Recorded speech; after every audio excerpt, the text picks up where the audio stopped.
Òkú ọdún Chris Yomi Baiye. Ọmọọba Ayanlu ní Ijebu Imushin. Kábíyèsí o, ọmọọba Ayanlu.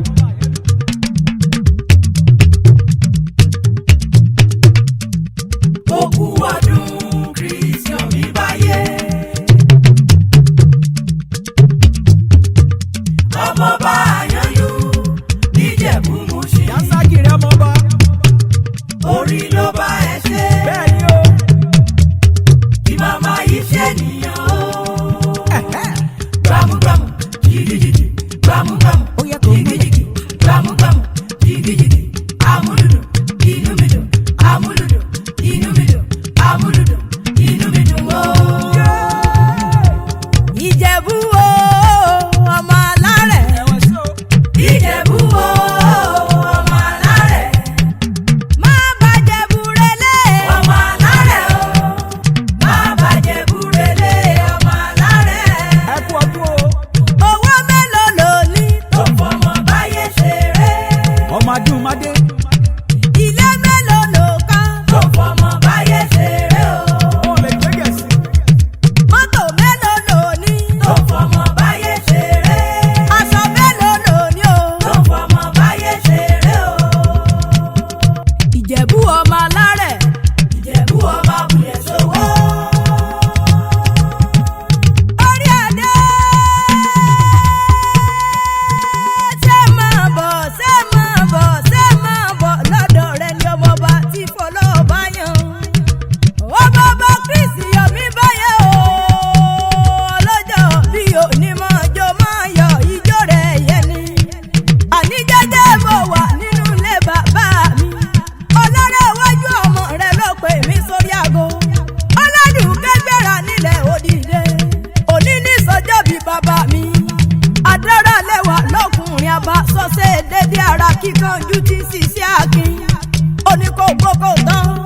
Ó ní ọmọ ṣe fọdún èyí ṣàṣemọ́. Chris Yomi dá mi lóhùn wọn ni ń ké sí.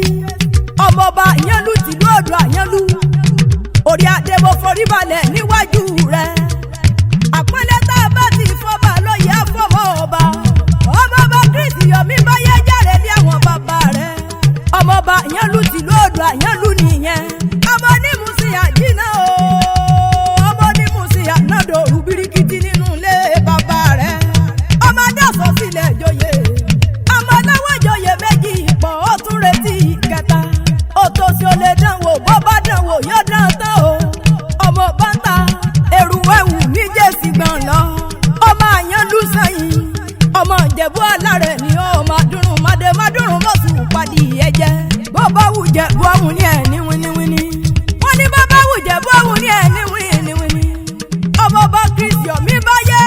Bó bá wù Jẹ̀bú ọ̀fẹ́ ní rẹ̀ tó kù sọdún Agẹmọ nínú ilé bàbá tó bí ọlọ́mọ. Ọmọ aládìyẹ o kòkò màgà. Eléyìí ti ń fẹ́ yẹn yé bí àwọ̀ kẹ̀ǹgbẹ̀kẹ̀ǹgbẹ̀kẹ̀ǹgbẹ̀. Ọmọ adìyẹ porókè ó pò lélẹ̀. Àròrókùn àròradìyẹ. Ọmọ wúṣẹ́ ni ọ̀yọ̀yọ̀ ń yọ̀.